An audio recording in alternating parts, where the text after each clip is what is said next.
Sejam todos muito bem-vindos na nossa casa de oração de trabalho para mais um aprendizado. Estamos aqui como coordenadores da mesa hoje, eu, Wanda, Ilka, aqui para me auxiliar na prece inicial, e o nosso irmão Jorge Vasconcelos, que é de Fraternidade Espírita Gamaliel, que já esteve conosco outras vezes e sempre nos traz palestras muito boas. Lembre-se de desligar os celulares e só a título de esclarecimento. Sempre que a gente tem as palestras, tem umas pessoas assim que gostam demais da palestra e quando o palestrante encerra, gostam de demonstrar que gostaram muito, de bater muitas palmas. Mas isso atrapalha um pouco, porque o centro espírita, todos os centros espíritas, eles são escola e hospital. Então imagine que estamos aqui, nós encarnados, precisando de tratamento e de conhecimento. E também a espiritualidade traz também os desencarnados que estão precisando da mesma coisa, às vezes até mais do que a gente que está aqui. Então muitas vezes estão concentrados na palestra, na prece e tudo, e de repente aquela zoada para a gente não é muita coisa, mas para eles atrapalha um pouco. Então, por melhor que seja a palestra do nosso irmão e de todos os outros que aqui vêm, vamos evitar essa exaltação das palmas para não atrapalhar, principalmente os nossos irmãos desencarnados, tá certo? Vou passar para a Ilka para fazer a prece inicial. Boa noite, meus irmãos. Vamos nesse momento mentalizar o nosso Mestre Jesus, fechar os nossos olhos e te agradecendo, Pai, por mais uma noite de conhecimento, de oportunidade, para que possamos, Senhor, levar tudo aquilo que aprendemos aqui no nosso dia a dia, que possamos trabalhar sempre na nossa reforma íntima e ajudar sempre, Pai, através dos teus ensinamentos, o nosso próximo. Te pedimos e te agradecemos também, Pai, por esta casa que tem ajudado a tantas pessoas, tantos irmãos que aqui chegam, encarnados e desencarnados, e que possamos nesse momento, através das nossas vibrações, dos nossos pensamentos, do nosso sentimento de amor, ajudar todos aqueles que aqui se encontram. Que a tua paz e a tua luz, Pai, possa estar sempre presente em nossa casa e em nossos corações. Assim, vamos dar início à nossa palestra de hoje. Boa noite a todos. Que a paz do nosso Senhor Jesus Cristo possa estar conosco, hoje, agora e para todo sempre. Mais uma vez começo agradecendo pela oportunidade e a possibilidade de estar aqui nessa casa de trabalho e oração, que já há algum tempo não estávamos conseguindo marcar uma data, mas agradecendo primeiramente a espiritualidade pela possibilidade de estar trabalhando e o convite da casa, hoje estamos aqui para estudar essa doutrina espírita cristã, que sempre nos ensina e nos traz situações grandiosas, não só para o nosso conhecimento, mas para a nossa vivência prática e diária. Nos deram, quando eu digo nos deram, é porque aquele que fala, que sobe uma tribuna, e quando ele faz a sua parte, que é o mínimo que lhe resta, que é estudar, ele é auxiliado, porque, como alguns gostam de dizer, e eu concordo plenamente, se a conversação foi boa e agradável, agradecemos a espiritualidade, porque o auxílio da inspiração e da intuição vem através dele. Se não, a culpa é nossa, porque ainda somos muito falhos. Mas nessa noite de estudos espíritas, temos a incumbência de tratar acerca do Evangelho segundo o Espiritismo, o capítulo de número 5, Bem-aventurados os aflitos. E aí, quando me deram essa temática, Bem-aventurados aflitos, eu comecei logo a pensar em algumas situações de como poderíamos tratar acerca dessa temática. E Bem-aventurados aflitos é o capítulo número 5 e o item é Justiça das aflições. Antes de entrar no item, no ponto que é a Justiça das aflições, eu sempre gosto de dar uma pincelada no título do capítulo ao qual está inserido. Bem-aventurados os aflitos. E aí a grande questão que nos vem acerca da aflição é um primeiro questionamento, é uma primeira pergunta. O que é aflição? o que é ser ou estar numa condição de aflito. Porque, na maioria das vezes, vivenciando na nossa condição cotidiana, sofremos determinadas situações. Eu sempre gosto de dizer que devemos trocar determinadas palavras, as quais vai nos ajudar no nosso processo diário a uma harmonização, a um equilíbrio, a uma condição de positividade. Quando, por exemplo, em vez de dizermos, porque eu estou ou tenho um problema, veja que já soa num tom, numa condição negativa. Às vezes a pessoa dá até uma entonação vocal e corporal, tem um problema. Segure que senão ele cai. Porque o corpo dele está querendo dizer que ele está quase desabando.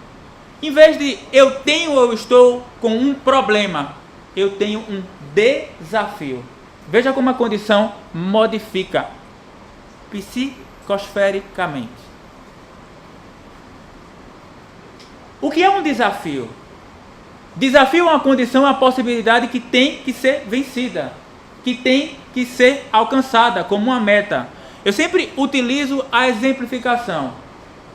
Tem um nadador, e ele é um nadador profissional, ele é olímpico. E daqui a 4 anos vai ter uma Olimpíada.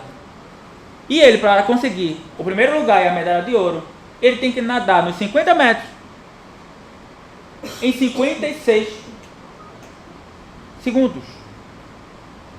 Mas ele pode baixar.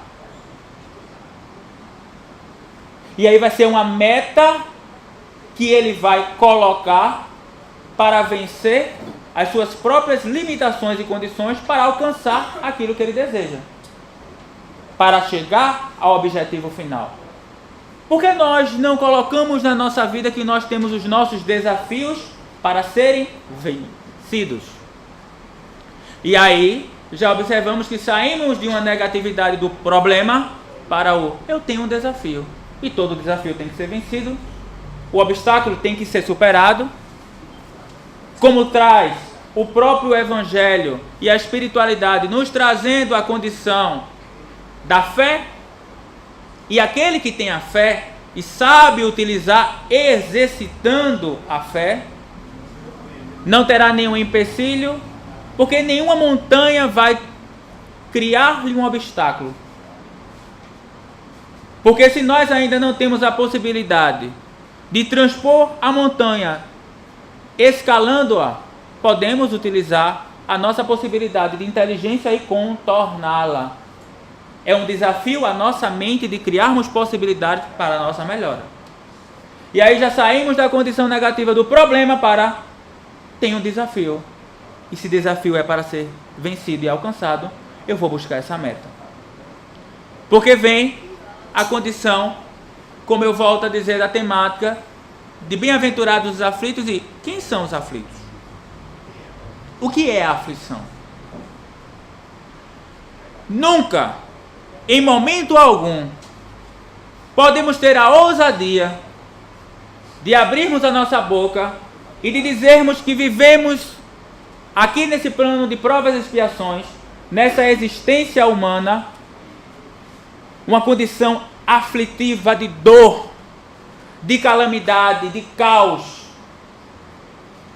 Porque a espiritualidade nos adverte que a verdadeira dor, a verdadeira aflição, a verdadeira condição de sentir aquilo que pode lhe trazer uma condição grandiosa de atraso, é quando se retorna à pátria espiritual e observa que o processo reencarnatório que lhe foi dado lhe foi mal utilizado.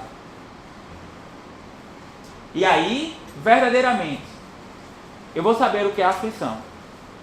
Eu vou saber o que é dor.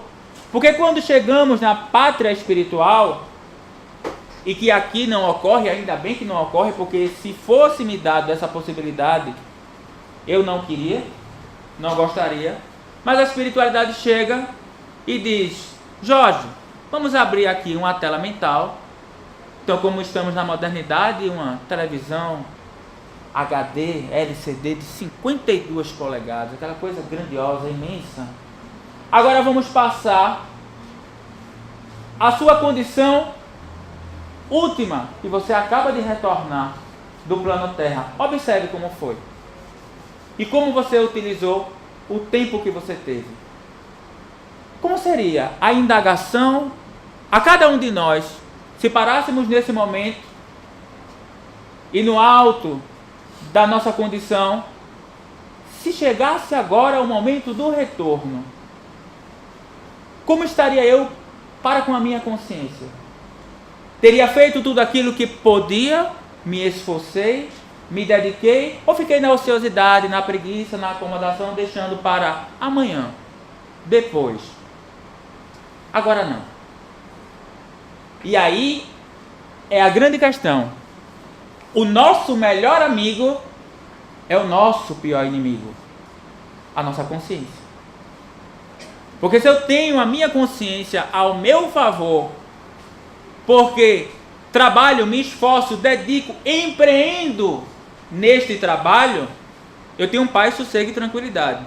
Porém, a própria psicologia e a psiquiatria explica que, retirando aqueles que são loucos, não têm a capacidade plena mental, ninguém consegue fugir da consciência. Pode-se utilizar rotas de fuga, que às vezes a gente utiliza na situação do materialismo, das posses, das paixões, mas não se consegue fugir toda uma vida. Vai ter um momento que ela vai chegar e vai lhe convidar a se reaver. Quantos de nós não pegamos determinadas situações vivenciadas e, por trazer dor, incômodo, dissabor, eu guardo numa gaveta, num armário e digo, agora não. Mas daqui a 5, 10, 15, 20 anos, aquele aprendizado que eu estou me negando a exercer, aprender e ficar quieto agora, ele virá irremediavelmente. Porque eu preciso aprender. Eu sempre gosto de dizer que não nos esqueçamos que o plano Terra, esse plano de provas e expiações, não é uma colônia de férias. Não é um parque de diversões. Aqui é uma escola. Aqui é um educandário. Onde estamos aqui para reaver, restituir, reaprender, refazer aquilo que outrora não tivemos a possibilidade. Agora estamos tendo novamente. Estamos aproveitando? Cada um consulte a sua consciência. E é nessa parte que eu sempre digo que não é equívoco, não é nenhum erro, mas várias pessoas chegam e dizem, não, porque nós estamos aqui no plano Terra para pagarmos tudo aquilo que arregimentamos em vidas pretéritas, em vidas passadas. Eu acho que essa palavra não é a mais adequada. Pagar. Quando eu escuto alguém dizendo que eu estou aqui, nesse plano de provas e expiações, para pagar, me dá a seguinte impressão. E aí peço licença como jurista para dizer que me sinto ainda duplamente dessa forma. Eu cometi um crime. Eu fui julgado. Eu fui sentenciado. E o cumprimento da sentença está aqui, nesse corpo carnal. Tem pena pior do que essa? Como não posso fugir, lembremos do Evangelho quando nos traz a condição dos dias, dos momentos em que temos as nossas aflições e que bate aquela desesperança, aquela vontade. É o espírito cativo do corpo físico que está sentindo o peso da responsabilidade do trabalho assumido. E aí, novamente, se em vez de estou aqui para pagar. E tem gente que fala como se estivesse num tribunal da Santa Inquisição. Estamos aqui para pagar.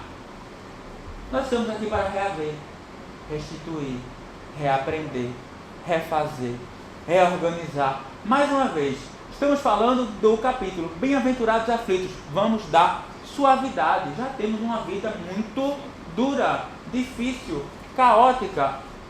Vivemos em uma sociedade que está num caos, numa desordem total.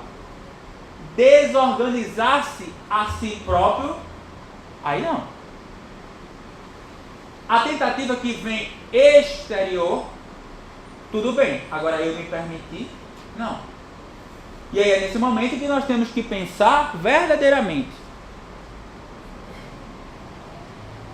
Quem são esses que passam pelas aflições que somos nós? Então, o que é a aflição? A aflição é uma dor, é um incômodo, é um processo ao qual eu não gostaria, ao qual eu, se pudesse, e às vezes fazemos, me nego de passar, porque não me traz alegria, não me traz satisfação. E aí, como eu tinha dito, talvez essa aflição, essa dor,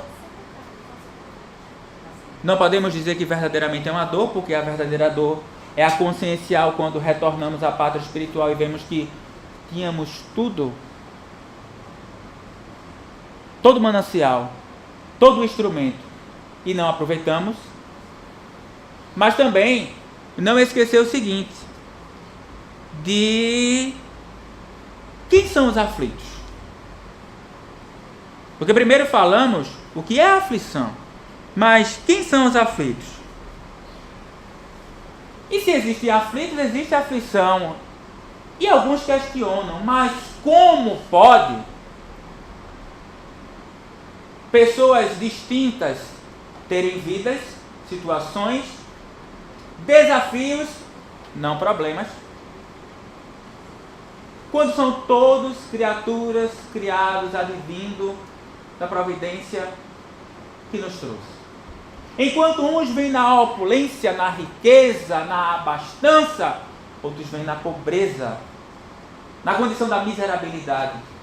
Enquanto uns vêm em plena saúde, outros já nascem com doenças terríveis. E alguns questionam, que Deus é esse? Que trata com desigualdade ao seu olhar. Porque no olhar de Deus, não. E aí é preciso algo que talvez nós tenhamos que ter bastante atenção. Não nos esqueçamos que a espiritualidade nos cobra algo que às vezes nós relegamos ao amanhã, ao depois, ou ao acreditar da não necessidade. Aos espíritas, aí vão a recomendação que a espiritualidade traz. O primeiro ponto, mais importante, espíritas, amai-vos. E o segundo, espíritas, instruí-vos. Será que não está faltando em nós a condição de estudarmos, sermos mais atentos para compreendermos a doutrina ao qual fazemos parte e a condição ao qual ela dá as explicações para a nossa vivência diária? Estava conversando um dia desse com o Jonathan Simão, com o Zé Carlos, mais conhecido como Nego, que até cobrando, porque não esqueçam, aquele que fala é o primeiro que deve observar e o primeiro que deve lembrar a si próprio. Comece a exercitar a fazer. Porque quando somos convidados, as temáticas primeiro vêm para nós. Porque antes de falar, eu estou estudando e estou entrando em contato com o ensinamento, e este ensinamento para comigo já estou exercitando, então eu já vejo a situação como é que está.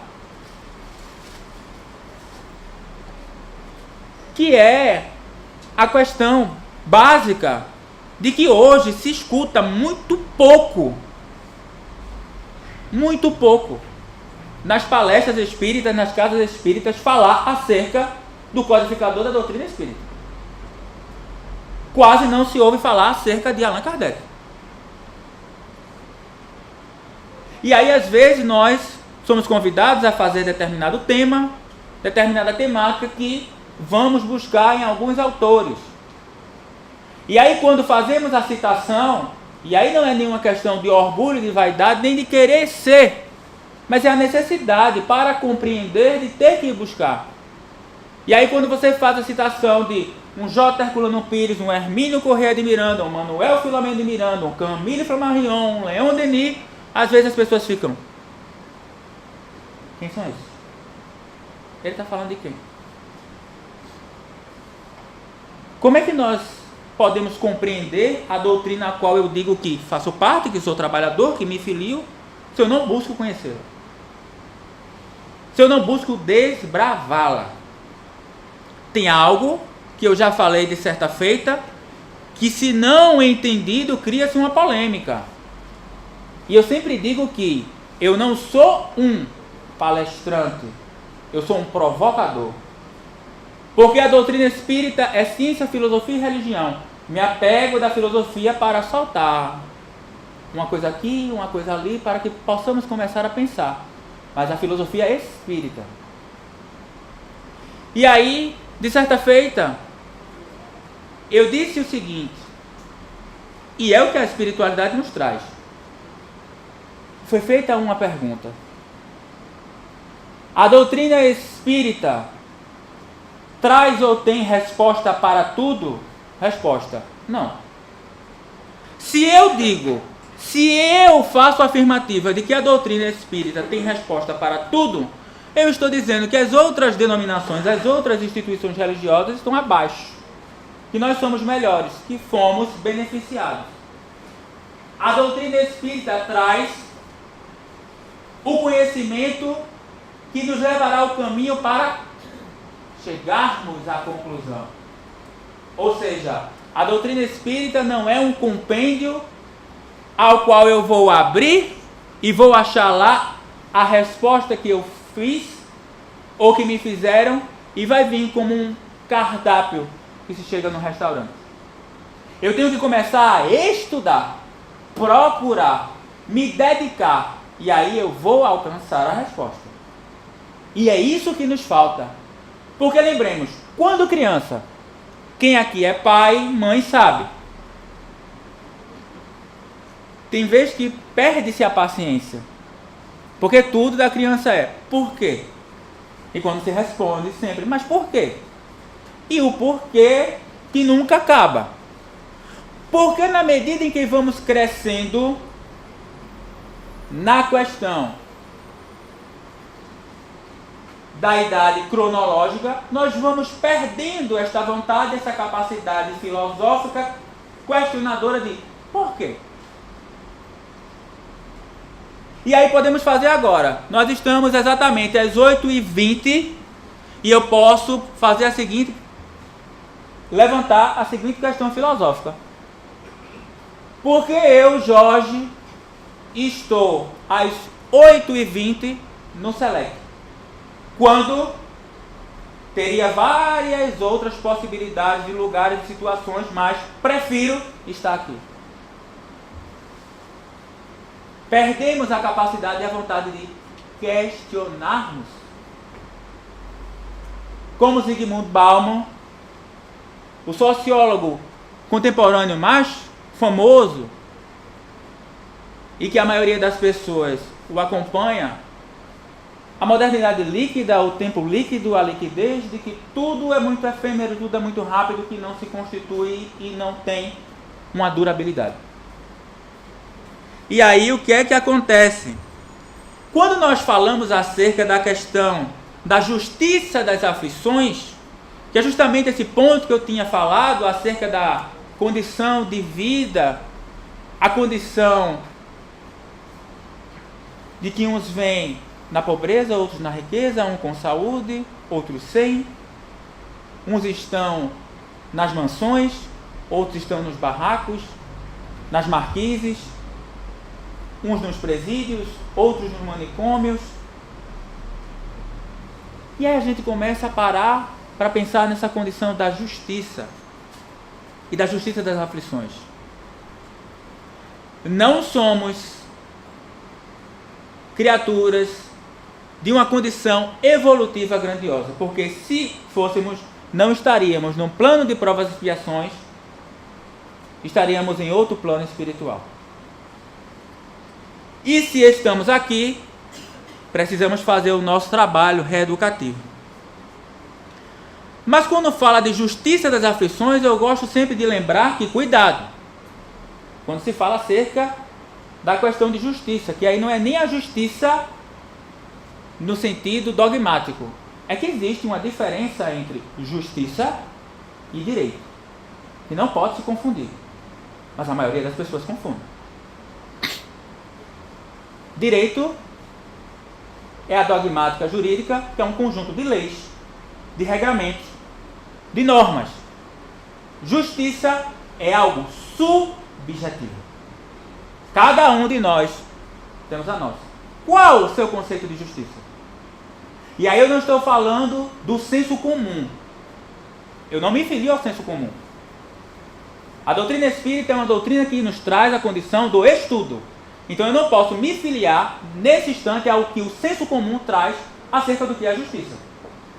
Justiça é um conceito que cada um de nós temos, que é subjetivo. Porque para mim, determinada situação, ser feita a justiça é as coisas saírem da forma como eu quero. Para outra pessoa pode ser totalmente diverso.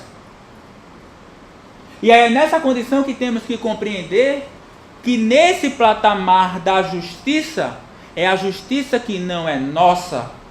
Não é uma justiça que eu vou delimitar o tempo, a dor, a condição, o sofrimento. Já basta. É uma condição de que a providência divina vai observar a necessidade que eu tenho que passar para compreender aqueles conteúdos. Se aqui é uma escola, como posso eu avaliar? E aí vamos para uma escola secundária, para uma instituição de ensino superior. Eu, como professor, como é que eu posso saber se aquele aluno está apto para passar para a próxima série, para o próximo período? Aplicando uma prova, um teste. E aí, dependendo do resultado, eu posso fazer uma averiguação, às vezes usando da probabilidade, se ele tem a capacidade de passar para o próximo. Não é diferente na escola da vida quando Deus coloca em nossas vidas os testes, os desafios, as aflições para ver como é que nós estamos nos saindo, nos comportando frente ao desafio que nos foi colocado. Porque a grande questão é, quando o desafio, entre aspas, problema, surge, como é que eu me comporto? Duas possibilidades. Eu posso passar pelo desafio reclamando, blasfemando, criticando, maldizendo, achando que a vida é péssima aqui, porque eu, quando, e aí temos uma lista enorme de pessoas que achamos que mereceria, porque são criaturas que têm atitudes e atos que não são os mais adequados, mas eu, um trabalhador da casa espírita, uma pessoa que tem e se utiliza da ética, da moralidade e passa por tudo isso. E aí é nesse momento que vai passar pela condição necessária, blasfemando, reclamando, criticando, ou tendo fé, resignação, resiliência, paciência, porque tudo passa. É neste campo de observação que a providência divina vai nos observar. Se já somos aqueles que, acompanhando os ensinamentos doutrinários que o Cristo nos deixou, já estamos nos permitindo essa compreensão, ou se ainda estamos nos rebelando, porque a coisa não está saindo a meu contento. E aí eu não gosto, eu não quero, e na maioria das vezes nós temos atitudes infantis perante a vida. Às vezes nós não observamos, mas frente a uma dificuldade, um desafio que surge, nós somos aquela criança que quando a gente está passeando pelos corredores do shopping, e por exemplo a criança pediu um sorvete, um algodão doce, alguma coisa, e a mãe disse não, e lhe explicou o motivo do porquê não, ou agora não, espere um pouco. E a criança começa a chorar, espernear, bater, porque eu quero agora. Tem que ser agora. Nós também agimos assim. Às vezes nós não nos apercebemos, mas nós também agimos assim. Às vezes, por quê? Parece que minhas preces não são ouvidas, não são escutadas. Será que não sou merecedor? Já escutei até no atendimento fraterno da Casa Espírita a criatura dizer assim: eu acho que Deus não escuta as minhas preces. Por quê, meu irmão? Isso veio da própria pessoa, porque não me acho merecedor. A pior coisa que existe é quando você não acredita na sua própria potencialidade, nem que a misericórdia divina vai lhe alcançar, porque você, nem se você fosse a pior pessoa do mundo. A piedade sempre vai estar ao auxílio e ao alcance de todos. Então não nos esqueçamos. Possa ser que, frente às adversidades que a vida nos coloca, às vezes nos peguemos, estou blasfemando, escapuliu.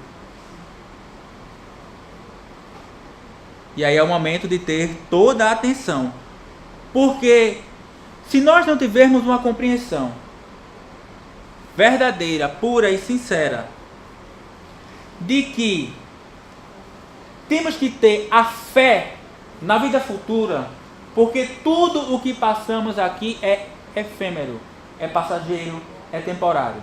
Temos que fazer a construção, a edificação. Mas o que alguns dizem, acham ou procuram como recompensas, o que lhe será dado ou proporcionado não será aqui. Mas também é advertido através do Evangelho, da espiritualidade, que aquele que quer que lhe seja erguida uma estátua em seu nome e possa receber todos os louros, porque aí vai lhe preencher o orgulho, a vaidade, a autossuficiência, poderá receber. Porém, depois disso, não lhe restará mais nada, porque tudo o que buscava já recebeu. E aquilo que poderia receber, não construiu. Voltamos àquela velha condição que conhecemos da doutrina espírita, a semeadura livre. Porém, a colheita é obrigatória. E aí eu não vou plantar abacaxi e depois ficar com a boca cheia d'água e ir à colheita achando que vou retirar morangos, figos, maçãs, doces e maravilhosos, porque quando chegar lá vou me deparar com o que eu plantei, o abacaxi, que é doce, que é bom, que é gostoso, porém é um pouco mais difícil do que as outras que eu citei, porque tem que descascar. E às vezes nós não queremos nem ter o trabalho de descascar. Então cuidado com aquilo que faz, porque haverá sempre uma repercussão. E aí, volto novamente ao ponto. Temos que ter a confiança na vida futura. De que quando chegarmos ao plano espiritual, verdadeiramente vamos ter a consciência do que é felicidade, do que é alegria, do que é amor, do que é o bem. Porque tudo que nós passamos aqui nesse plano de provas e expiações é relativo, não existe nada absoluto. A condição absoluta só vamos receber lá, quando verdadeiramente despojado dessa matéria pesada, inerte depois que ela ficar, poderemos, se assim criarmos situações favoráveis, gozarmos de todas as bem-aventuranças. Agora, se só firmarmos o olhar para o hoje, o aqui, o agora, pode ser complexo, pode ser difícil. Porque se ligarmos um aparelho televisivo, se abrirmos um jornal, vamos observar que 80% das matérias são matérias que trazem situações, notícias que não são boas, mas não deixam de ser verdadeiras. Mas não são boas, porque traz a condição de observar o ser humano como um indivíduo que ainda se presta a condições de desequilíbrio, de perniciosidade, de delinquência, quando não deveria mais. E aí, se eu olhar para esse, fixar só nesse, alguns incorrem na condição de, às vezes, perder até a condição da própria fé, da crença. Está tudo perdido, está tudo dominado, não tem mais jeito. Como? Tem sim. Enquanto o bem é muito tímido, a timidez chega a quase esconder-se por detrás de pilastras e muros, o mal ele é muito afoito. O mal nunca vence, nem venceu, nem é maior. Porém, a proporcionalidade da divulgação que se dá, em compensação com o bem, é desproporcional. Você vai ver muito mais notícias de situações que não são boas do que aquelas edificantes. Mas não que não exista. É porque, às vezes, até isso serve como vigilância para nós. Buscamos e damos muita importância, às vezes, às notícias, às condições negativas, em vez de procurar aquilo que pode preencher a nossa consciência, a nossa vida, os nossos sentimentos. Porque eu já tive um vizinho que eu ficava a imaginar como era não a situação dele, mas a situação do contexto espiritual que se fazia todos os dias na casa dele. Porque às 5 da manhã, em alto e bom som para toda a rua escutar, ele ligava no bandeira 2. E todos eram obrigados a ter a narrativa de todas aquelas tipificações penais a partir das 5 horas da manhã.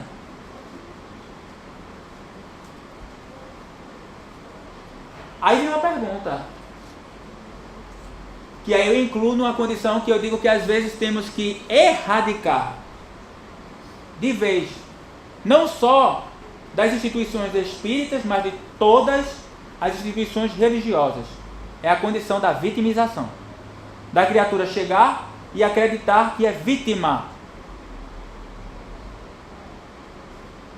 Lembrando que um processo obsessivo simples, passando de uma fascinação até uma subjugação da mais grave que possa ocorrer, ela só ocorrerá se eu, vocês, cada um de nós, dermos a possibilidade de abrir uma fresta bem pequenininha ou um portão grandioso.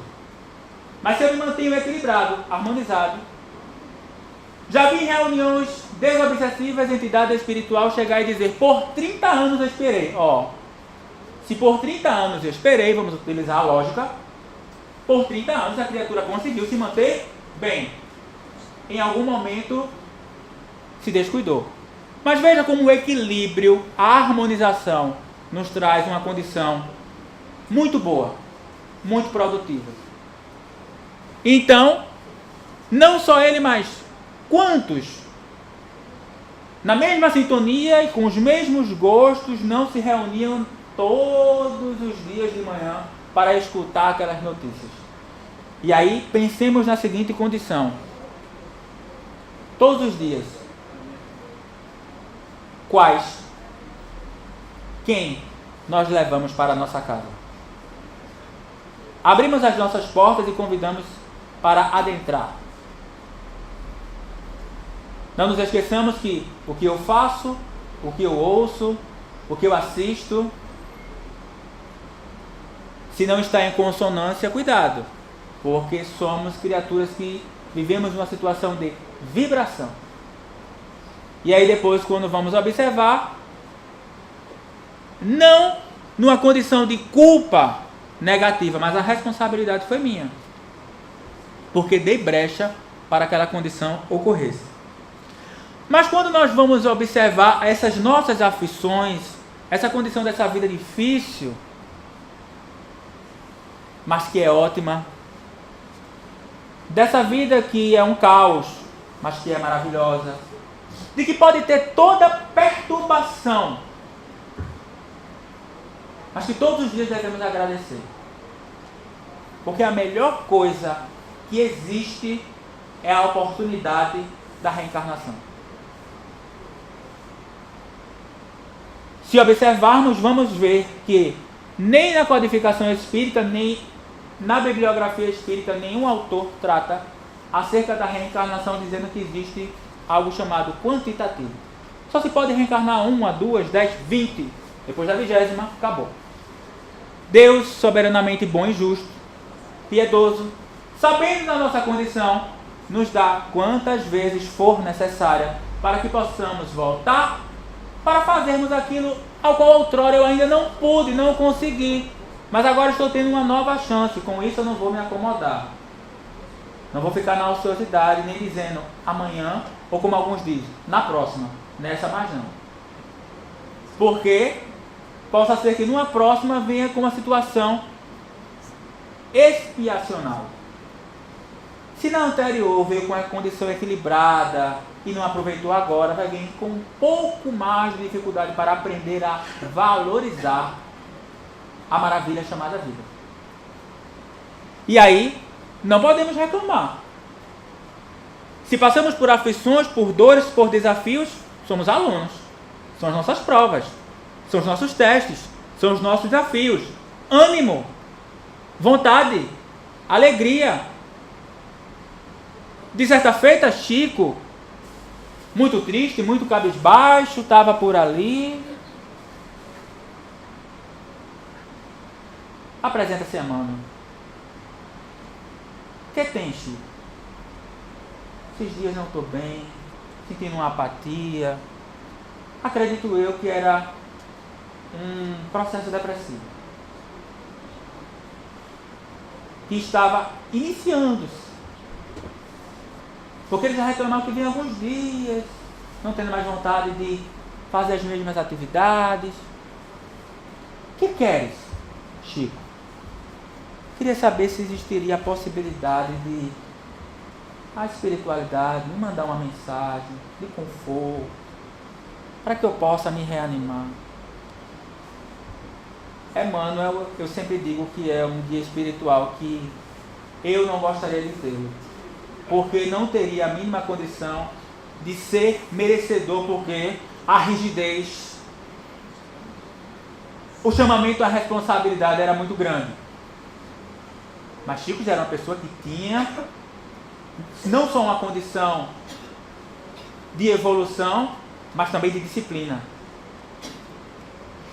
Vou ver o que eu posso fazer, porque não depende de mim. Se a espiritualidade achar que merece, trarei algo para ti. E ele trouxe algo que, segundo Emmanuel, quem enviou para Chico foi Maria de Nazaré. E Chico, quando recebeu esta mensagem, colocou na parede da sala. Nós podemos botar no quarto, em qualquer canto.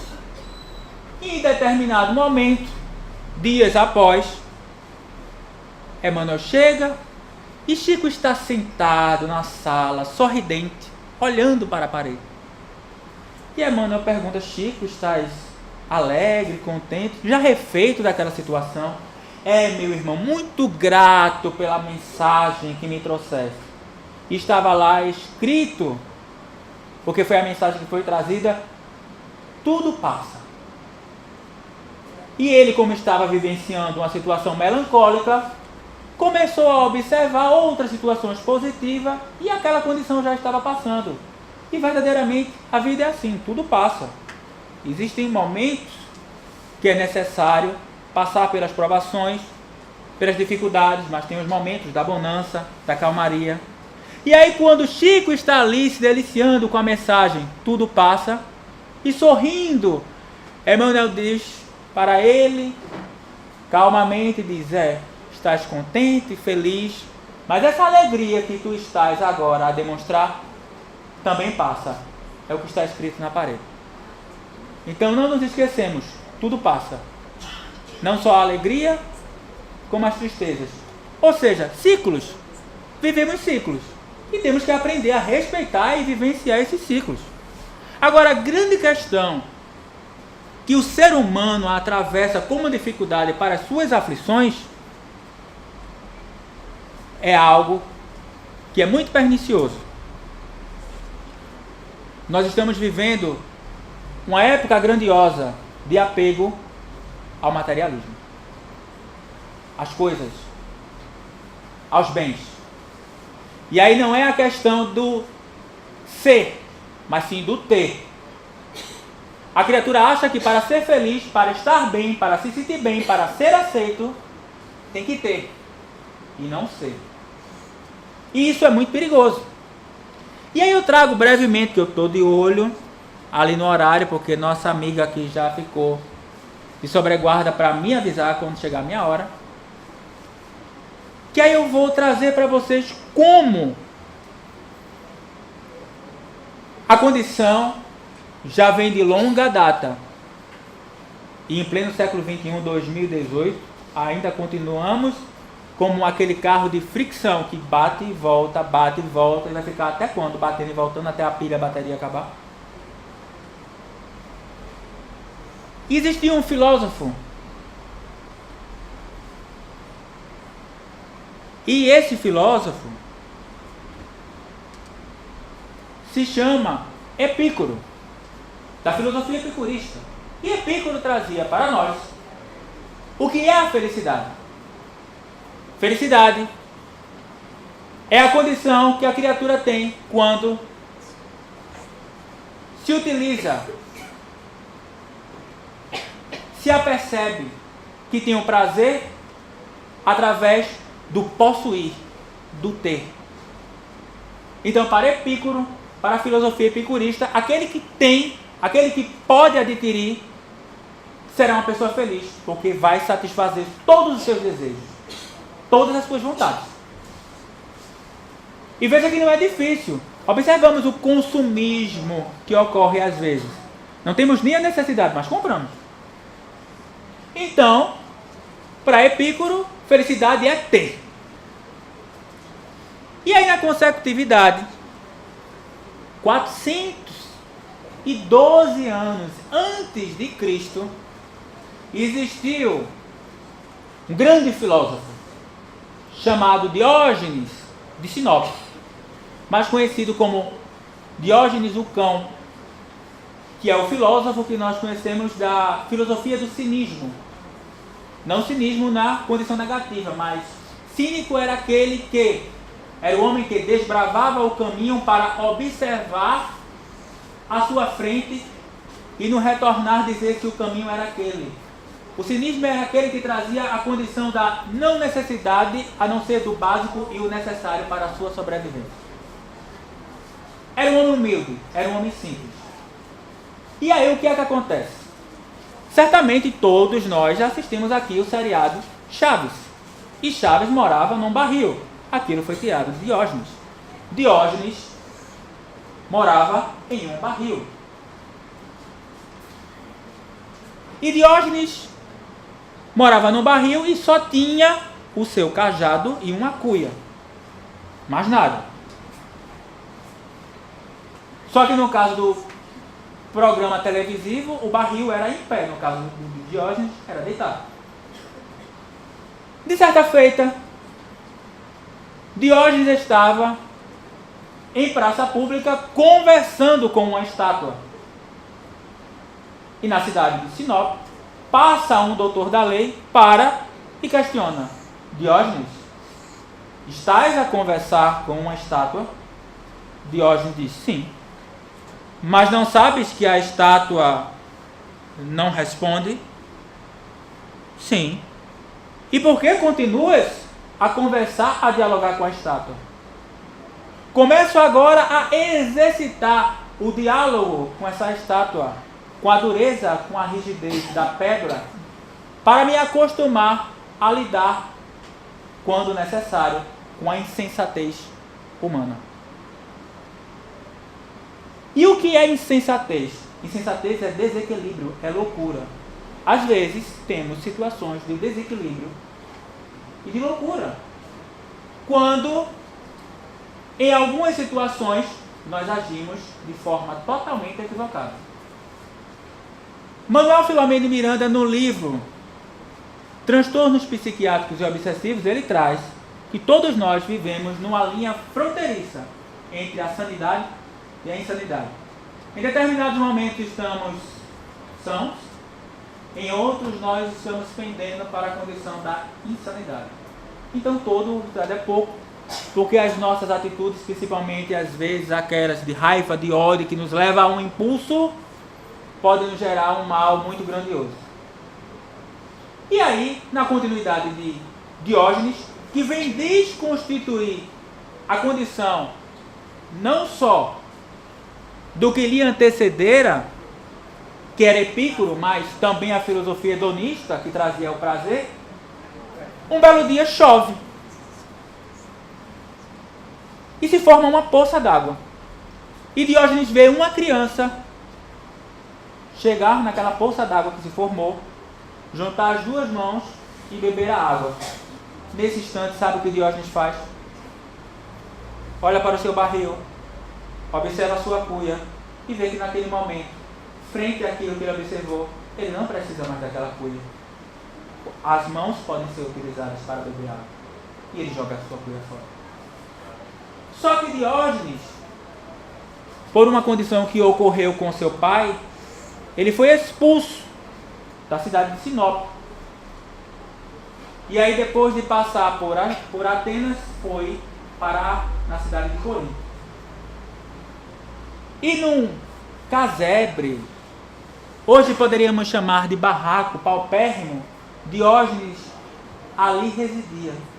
E o governador de Corinto chega às pressas e diz: Diógenes, Alexandre Magno, ou grande, que se formos olhar na história de grande não tem nada. Grande só nas conquistas materiais.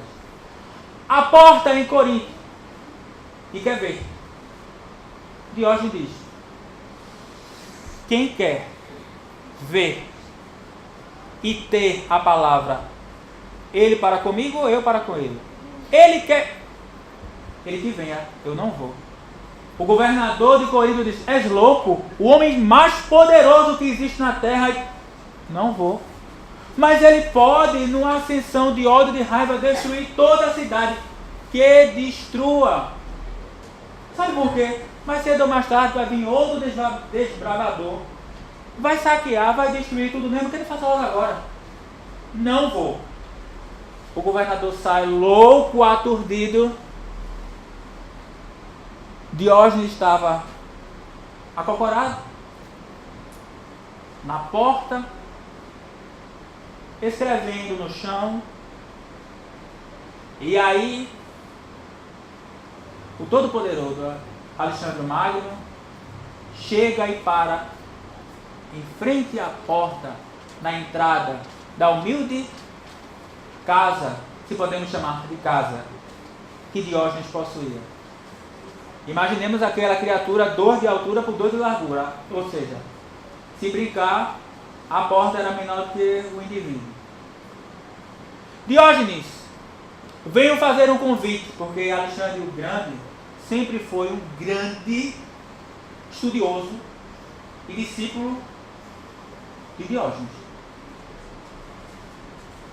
da sua filosofia.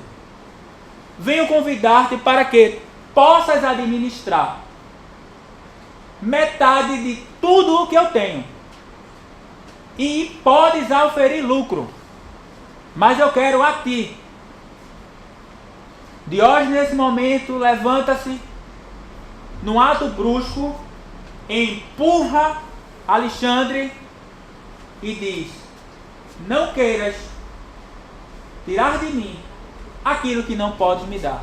Quando Alexandre Magno chegou e prostou-se na porta em frente à casa de Diógenes, o sol que radiava e que estava a lhe aquecer parou. Ele poderia dar dinheiro, fortuna, bens, mas o sol, a luminosidade, os raios solares, ele não poderia dar. E disse: não aceito. Agradeço pelo convite e não aceito. E o mais interessante, o mais importante que nós temos que tirar dessa lição é que na saída, o homem mais poderoso que já existiu o grande conquistador, diz o seguinte: se eu não fosse Alexandre o Grande, gostaria de ser Diógenes. O que isso quer dizer? Se eu não fosse esse homem vaidoso, orgulhoso, prepotente, arrogante e ainda necessito da conquista, do ter dos bens, gostaria de viver nessa simplicidade, nessa humildade, nesse sossego. Porque não nos esqueçamos, a grande questão não é só conquistar, é a manutenção da conquista, ou do que se conquista, dá trabalho. Até o homem mais poderoso da antiguidade gostaria de ser aquela criatura humilde. Naquele momento não teve coragem de largar tudo e viver uma vida como aquela.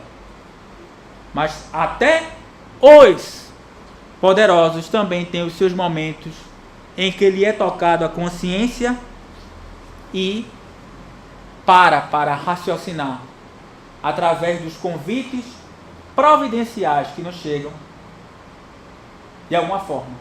Veja outro tipo de aflição. Quem aqui não escutou a história muito bonita, o cego de Jericó? Bartimeu. Na Roma Antiga, aquelas criaturas que eram dada a possibilidade de viver da mendicância, o que hoje chamamos de pedinte, era necessário, porque era uma questão jurídica do direito romano, que utilizassem uma capa. E essa capa lhe dava a condição de o Estado lhe permite pedir, viver, já que você não tem condição da subsistência. E o que acontece? Durante toda a sua vida, viveu no ato de, para que caísse as moedas, a comida. Ele viveu numa condição que necessitava do outro. Mas um belo dia ele sabia que o Cristo iria passar por ali. E quando ocorre esse encontro grandioso, existe um ponto que é fundamental e importante. Aquela criatura que viveu durante muitos anos, toda uma vida da dependência, a partir do momento que ele volta a enxergar, que ele volta a ter a plena capacidade, ele tem que tirar e jogar a capa. E esse jogar a capa é: agora você vai ter que assumir responsabilidades que outrora não tinha. Agora tem que trabalhar para sobreviver. Agora tem que mudar determinadas atitudes. Agora tem que fazer diferente, porque a situação não é mais a mesma. Quantas vezes somos convidados a desatar e jogar a capa, mas preferimos ficar com ela porque é mais cômodo. É melhor continuar na condição só do que correr atrás, ir em busca. E neste sentido, que eu aqui estou falando, mas já sei que a nossa amiga está dizendo que falta 5 minutos, eu estou prestando atenção, é um olho no padre e outro na missa. O que acontece que é de mais importante e de belo nessa condição é que nós temos que ver que não só nessa condição, mas em outras, como por exemplo, o pai que tinha um filho lunático, a mulher hemorrágica, o cego Bartimeu e tantos outros que Jesus curou, ajudou, aliviou. O Cristo sempre fez uma indagação. E existem algumas pessoas que fazem uma condição de contrarrazoar, questionando Jesus.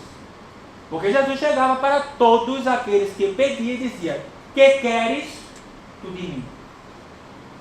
E eu já ouvi algumas pessoas chegarem e dizer o seguinte: mas como Jesus, o ser mais evoluído, de grau de maior evolução, não sabia que a criatura era cega, era coxo, era manco, era hemorrágico, era lunático, passaram por um processo obsessivo? tinha que perguntar: o que queres? É aí a grande questão. Que a doutrina espírita é tão maravilhosa e muito mais maravilhosa e saborosa quando vamos estudar. É que a grande questão é o valor e a importância da pergunta de Jesus. É claro e evidente que Jesus sabia, mas quando Jesus perguntava: que queres tu de mim? Jesus queria verdadeiramente, no sentido daquela resposta, se aquela criatura gostaria de largar a vida que estava e começar uma nova. Porque para ele curar não tinha dificuldade, mas para nós mudarmos de perspectiva, de orientação, de patamar, é outra história. Então ele queria sentir se aquela criatura verdadeiramente: eu estou disposto a não continuar nessa situação e buscar uma vida nova. Por isso que ele questionava: o que queres tu de mim? Por isso que, estudando e buscando os conhecimentos doutrinários, nós vamos ter as respostas, porque a doutrina espírita nos dá o caminho. O caminho é esse: vá percorrendo e você vai encontrar. E nós encontramos. E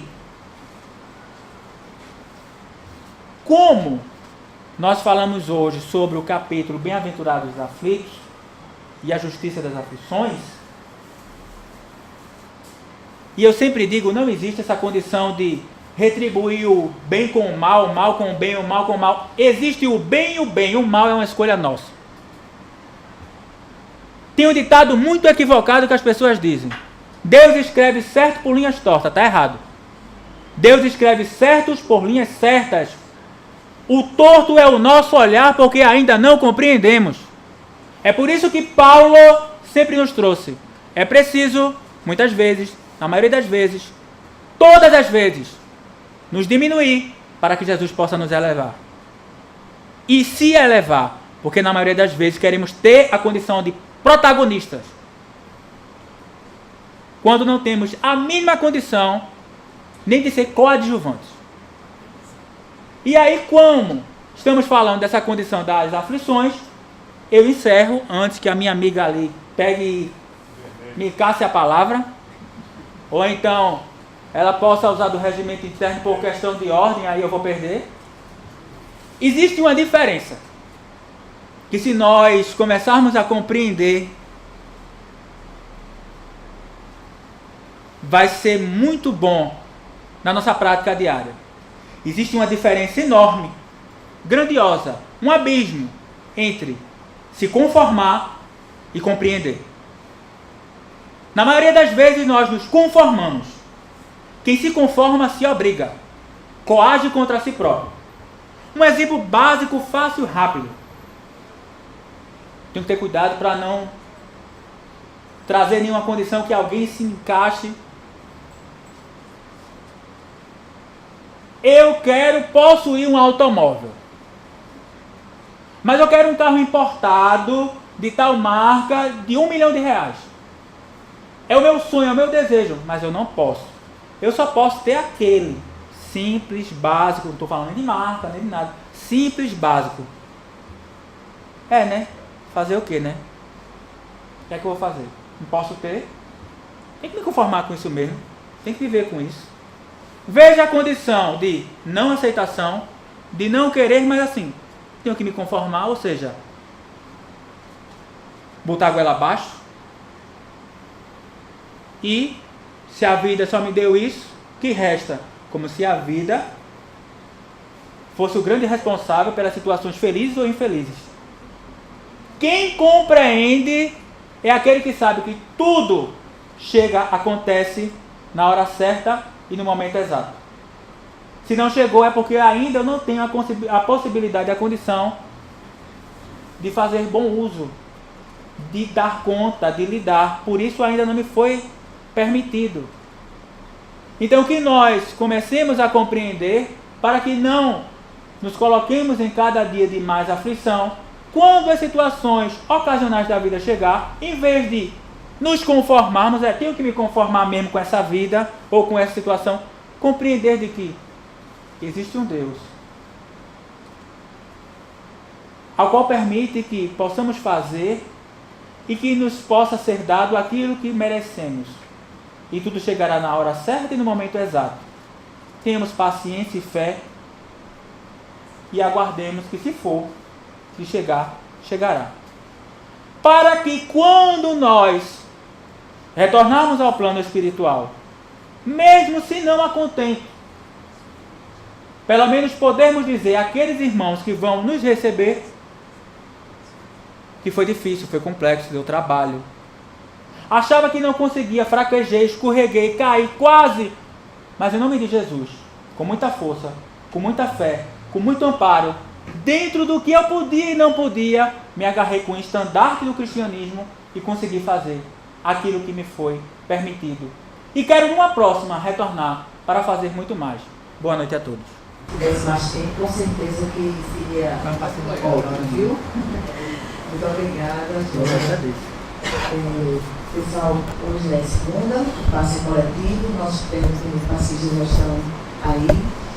Não esqueça de pegar as almas purificadas que a gente está fazendo trabalhinho.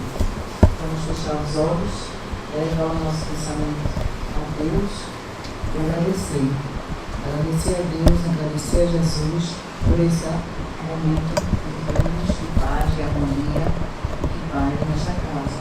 Auxiliado pelo fé do Cristo, nosso equipe espiritual, e sua equipe espiritual que aqui está nos ajudando, afogando as nossas cabeças para que nossos problemas sejam minimizados, para que saímos daqui mais leves do que aqui chegamos. E que possamos cada vez mais estudar um pouco mais para que possamos realmente compreender a nossa doutrina e se beneficiar de todos os ensinamentos do Mestre e termos uma vida mais feliz. Que todos possamos retornar emocionados na tua santa e imensa paz, Senhor. Assim seja.